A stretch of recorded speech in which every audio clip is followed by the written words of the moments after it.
Hello, everyone. Welcome to episode 177 of Manage the Wilds. I'm Nick Madsen.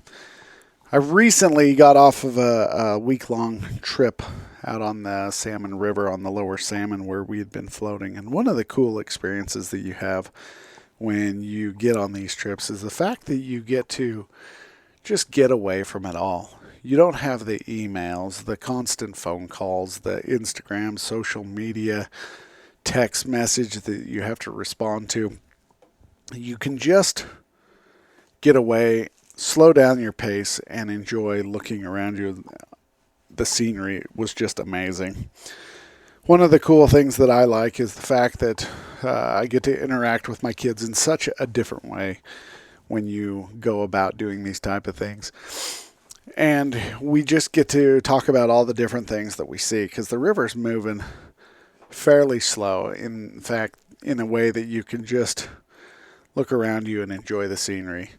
Like you're looking at different rock formations, wondering why.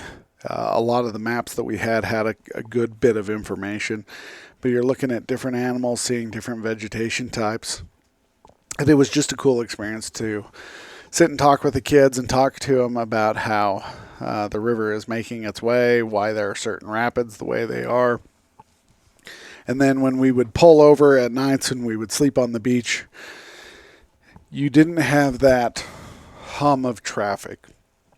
You didn't hear the honking and all the different noises that you hear where we live in Utah. And it was just such a nice experience. And I liked the fact that we were able to see a lot of wildlife. There was a lot of waterfowl in the water. There was a lot of fish that we could see.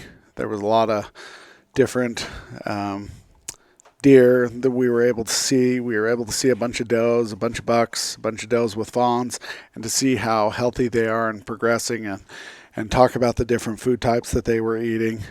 And one of the things that I wanted to see the most, I guess, was bighorn sheep. For me, bighorn sheep are that just North American iconic species that I love. Everybody has their own.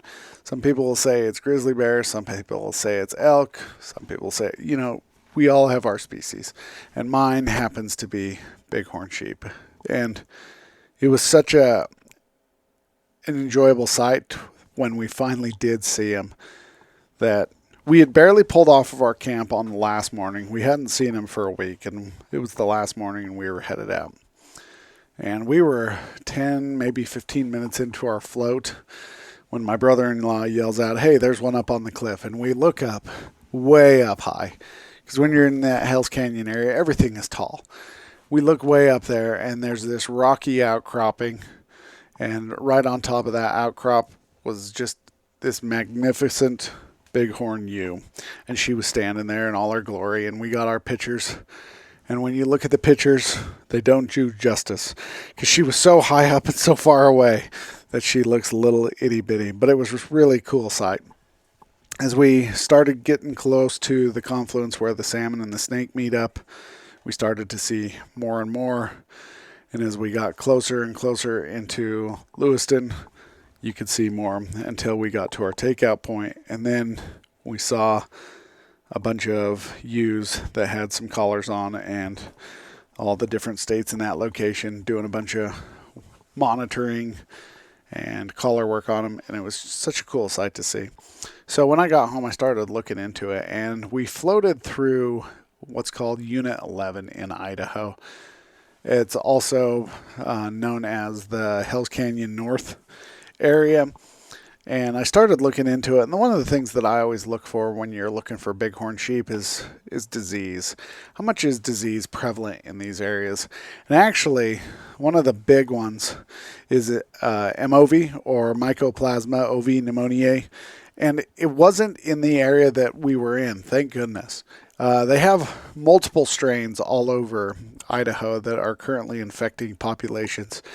But in that Hell's Canyon North area, or Unit 11, they currently don't have it there. And they did a survey back in 2020, and it looked like they had about 180 animals. We probably saw close to 20 to 25 bighorn sheep overall. We never saw any rams. But we did see a lot of sheep and a lot of kids, which is really cool. it was just a fun experience. I wish I could have got better pictures, but we were kind of in a hurry. We were just ready to be off the river and we were ready to be done, but it was a cool experience. And it's just an awesome thing to be able to see a healthy population of bighorn sheep out there on the salmon just doing their thing. And it was really cool to see how the Idaho Fish and Game is working with these populations to help grow them, help keep them safe from all the different things that are going on out there.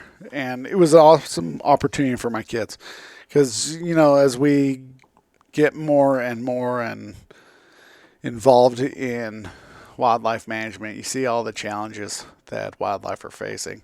And there's going to be opportunities that my kids won't be able to see later on. And so the more I can spend out on the river, out in these places away from the public, the more they're going to have these opportunities. So go outside, get outdoors, take some of these trips that maybe you feel uncomfortable, see these things that you won't often get to see, and then be involved in wildlife management so your kids, your grandkids have the opportunity to see the things that we saw this week. All right, you guys, have a great day. Stay wild.